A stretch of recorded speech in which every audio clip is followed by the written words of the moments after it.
Um ramo bem particular do protestantismo é o adventismo do sétimo dia, principalmente pelo seu sincretismo entre os princípios da reforma protestante e a lei judaica. Como toda denominação protestante, dizem que a sua doutrina se baseia única e exclusivamente na Bíblia. Mas, no entanto, é a própria Bíblia que os desmente.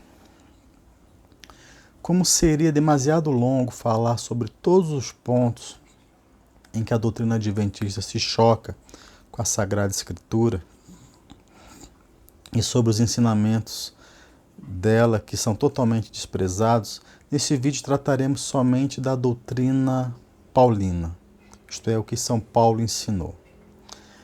Com efeito, ninguém foi mais duro com os judaizantes do que o apóstolo Paulo. Para os adventistas, o Antigo e o Novo Testamento possuem a mesma autoridade. Defendem esta tese com as seguintes palavras do apóstolo Paulo. Abro aspas. Toda a Escritura é inspirada por Deus e útil para ensinar, para repreender, para corrigir e para formar na justiça. Fecho aspas. Segunda carta a Timóteo 3,16. Dizem eles, toda é toda, concluindo que não se pode ter preferência pelo Novo Testamento em detrimento ao Antigo. Bem, com efeito, de forma alguma negamos a inspiração divina do Antigo Testamento, nem tampouco dizemos que dele não se deve tirar proveito. Entretanto, é o próprio apóstolo Paulo que diz que a lei não vale mais com o advento de Cristo. Ele diz o seguinte, abro aspas, irmãos, vou apresentar-vos uma comparação de ordem humana. Se um testamento for feito em boa e devida forma, por quem quer que seja, ninguém o pode anular ou acrescentar-lhe coisa alguma. Ora, as promessas foram feitas a Abraão e à sua descendência. Não diz aos seus descendentes como se fossem muitos, mas fala de um só, e a tua descendência, isto é, a Cristo. Afirmo, portanto, a lei que veio 430 anos mais tarde não pode anular o testamento feito por Deus em boa e devida forma e não pode tornar sem efeito a promessa. Porque se a herança se obtivesse pela lei, já não proviria da promessa. Ora, pela promessa é que Deus deu o seu favor a Abraão. Então, o que é a lei? É um complemento ajuntado em vista das transgressões, até que viesse a descendência a quem foi feita a promessa. Foi promulgada por anjos, passando por um intermediário. Mas não há intermediário tratando-se de uma só pessoa. E Deus é um só. Portanto, é a lei contrária às promessas de Deus? De nenhum modo. Se fosse dada uma lei que pudesse vivificar em verdade a justiça, viria da lei. Mas a Escritura encerrou tudo sob o império do pecado, para que a promessa mediante a fé em Jesus Cristo fosse dado aos que creem. Antes que viesse a fé, estávamos encerrados sob a vigilância de uma lei, esperando a revelação da fé. Assim, a lei nos tornou pedagogo, encarregado de levar-nos a Cristo, para sermos justificados pela fé. Mas depois que veio a fé, já não dependemos de pedagogo, porque todos sois filhos de Deus pela fé em Jesus Cristo. Fecho aspas, Gálatas 2, 15 a 26. Aqui São Paulo expõe muito bem a distinção de autoridade entre o Antigo e o Novo Testamento. O primeiro é o ministério da lei, através de Moisés. O segundo é o ministério da graça, através de Cristo e a sua igreja. O primeiro teve a sua utilidade, mas pela fé em Cristo não dependemos mais dele. Para São Paulo, o Antigo Testamento não é igual ao Novo, nem tem a mesma autoridade. Interessante, pois aqui São Paulo mostra que o Novo Testamento é mais antigo que o Antigo Testamento. Ainda, sepultados com ele, Cristo no batismo, com ele também ressuscitastes por vossa fé no poder de Deus, que o ressuscitou dos mortos. Mortos pelos vossos pecados e pela incircuncisão da vossa carne, chamou-vos novamente à vida em companhia com ele. É ele que nos perdoou todos os pecados, cancelando o documento escrito contra nós, cujas prescrições nos condenavam. Aboliu-o definitivamente ao encravá-lo na cruz. Fecho aspas. Carta aos Tessalonicenses, aos Colossenses, 2, 12 a 14. São Paulo, mais uma vez, esclarece que o Antigo Testamento foi abolido por Cristo na cruz. Para os sabatistas, o apóstolo está se referindo apenas às observâncias cerimoniais. Ora, desde quando estas observâncias acusavam os judeus? Não bate, a conta não fecha. O que os acusavam eram as prescrições morais, conforme podemos ler na carta de Tiago 2, versículos 10 a 11. Mas os sabatistas que dizem ter a Bíblia como uma única regra de fé e prática dizem que tais prescrições ainda valem para nós cristãos. A doutrina paulina, no entanto, a doutrina paulina entre os testamentos também é expressa de forma clara em Hebreus capítulo 9. Depois você dá uma olhadinha lá. Sobre os 10 mandamentos, para os sabatistas, os 10 mandamentos, conforme constam na letra do Antigo Testamento, são irrevogáveis. Daí concluem que os cristãos ainda estão obrigados à observância do sábado dos judeus. Essa é a lógica deles. Vejamos o que São Paulo diz sobre os 10 mandamentos. Observe só, olhem só que interessante. Abro aspas. Ora, se o ministério da morte, gravado com letras em pedras, se revestiu de tal glória que os filhos de Israel não podiam fitar os olhos no rosto de Moisés por causa do resplendor da sua face, embora transitório, quanto mais glorioso não será o ministério do Espírito. Se o ministério da condenação já foi glorioso, muito mais o há de sobrepujar em glória o ministério da justificação. Aliás, sob esse aspecto e em comparação a esta glória eminente, superior, empalidece a glória do primeiro ministério. Se o transitório era glorioso, muito mais glorioso é o que permanece. Fecho aspas. Segunda carta aos Coríntios, capítulo 3, versículos 7 a 11. A Escritura não deixa dúvidas de que o apóstolo estava se referindo aos 10 mandamentos. São Paulo se refere a um evento registrado no Êxodo. Vamos lá? Olha só, abro aspas. Moisés ficou junto do Senhor 40 dias e 40 noites, sem comer pão nem beber água. E o Senhor escreveu nas tábuas o texto da aliança, as 10 palavras. Moisés desceu do monte Sinai, tendo nas mãos as tábuas da lei.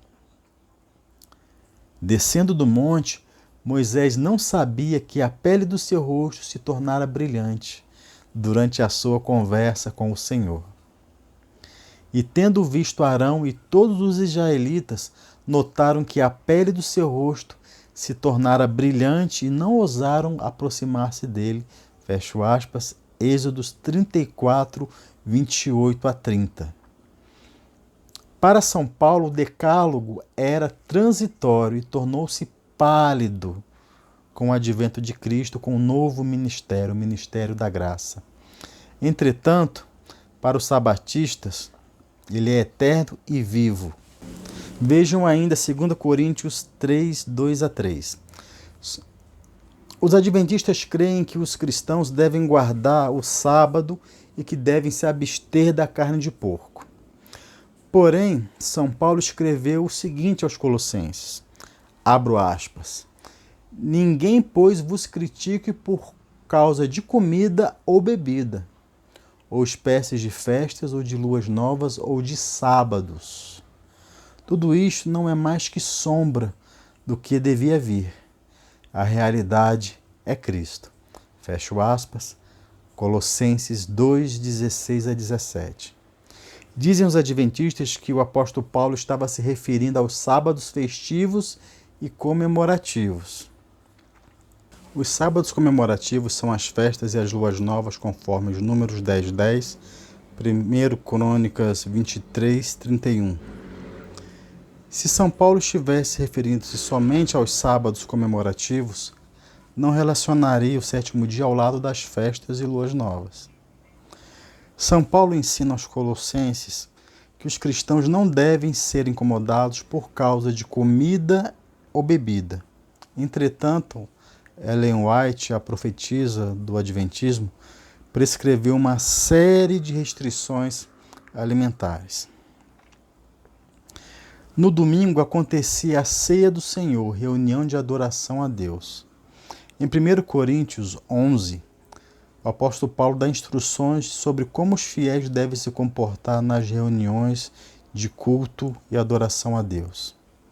Os versículos 20 e diante tratam exatamente da ceia do Senhor, que era ordinariamente celebrada no primeiro dia da semana, isto é, no domingo, conforme Atos 20, versículo 7.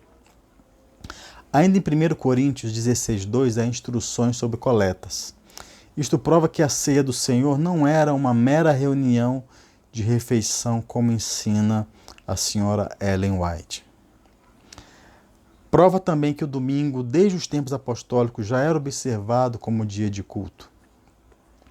Ellen White ensina que Jesus, em 22 de outubro de 1844, entrou no santuário celeste para expiar os pecados dos homens.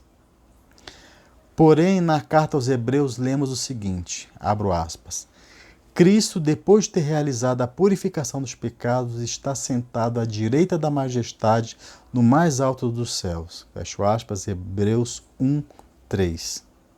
Logo, Jesus não realizou a expiação dos pecados em 1844, mas com o seu sacrifício na cruz. Também consta em Hebreus o seguinte, abro aspas, porém já veio Cristo, sumo sacerdote dos bens vindouros, sem levar consigo o sangue de carneiros ou novilhos, mas com seu próprio sangue entrou de uma vez por todas no santuário, adquirindo-nos uma redenção eterna. Fecho aspas, Hebreus 9, 11 a 12. A Escritura ensina que Cristo entrou no santuário celeste logo após a sua morte, e não em 22 de outubro de 1844. Ellen White ensina que Jesus era tudo semelhante a nós, inclusive no pecado. Como pode Deus ser inimigo de si mesmo, já que o pecado é uma ofensa a Ele próprio? É claro que a Escritura rechaça tamanho absurdo. Veremos qual é o ensinamento de São Paulo sobre este assunto. Abro aspas. E esta aliança da qual Jesus Cristo é o Senhor, é-lhe muito superior.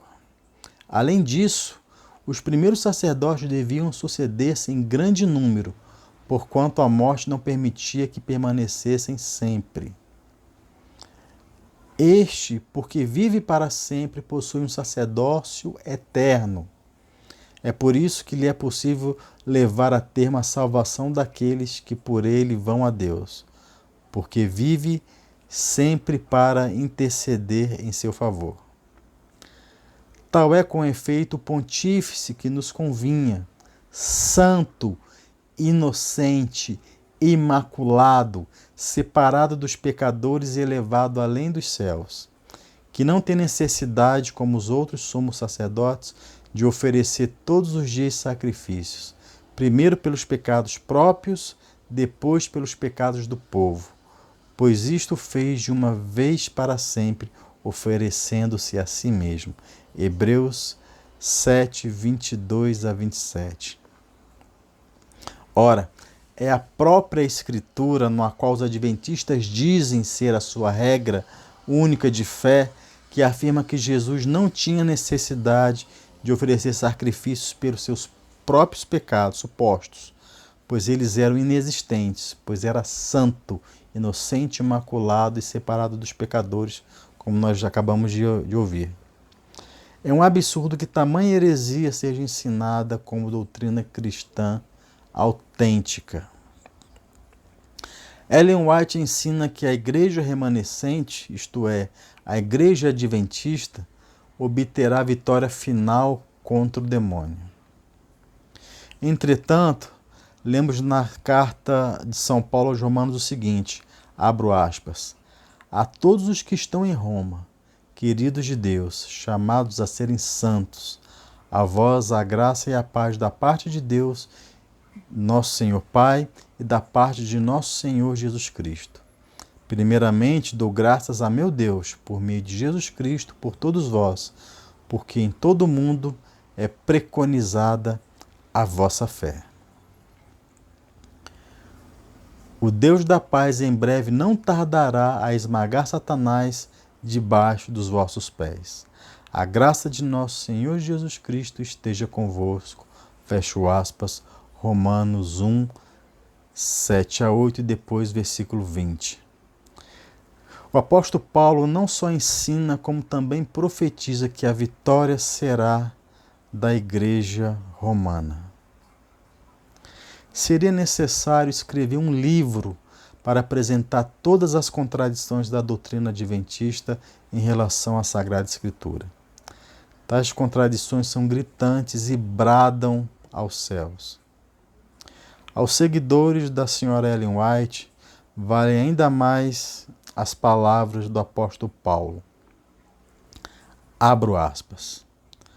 Purificai-vos do velho fermento, para que sejais massa nova, porque sois pães ázimos, porquanto Cristo nossa Páscoa foi imolado. 1 Coríntios 5, 7. Com efeito, ainda estão ligados ao velho fermento dos fariseus, conforme Mateus 16, 6. Por isso possuem tanta dificuldade em aceitar toda a graça que vem de Cristo. Também sobre isso o apóstolo Paulo ensinou o seguinte, abro aspas, não fazemos como Moisés, que cobria o rosto com um véu para que os filhos de Israel não fixassem os olhos no fim daquilo que era transitório, isto é, o decálogo. Em consequência, a inteligência deles permaneceu obscurecida. Ainda agora, quando leem o Antigo Testamento, esse mesmo véu permanece abaixado, porque só em Cristo que ele deve ser levantado. Por isso, até o dia de hoje, quando leem Moisés, um véu cobre-lhes o coração. Esse véu só será retirado quando se converterem a nosso Senhor. Fecho aspas, segunda carta aos Coríntios 2, 13 a 16. Dizem os adventistas que as obras de Ellen White são uma luz menor, que explica a luz maior que a Sagrada Escritura. Entretanto, a prática é bem outra. Os livros da senhora Ellen White são a verdadeira regra de fé para os adventistas. Para que a doutrina adventista tivesse coerência com seus próprios princípios, deveriam fazer como os ebionitas, que recusaram como escritura todas as cartas do apóstolo Paulo.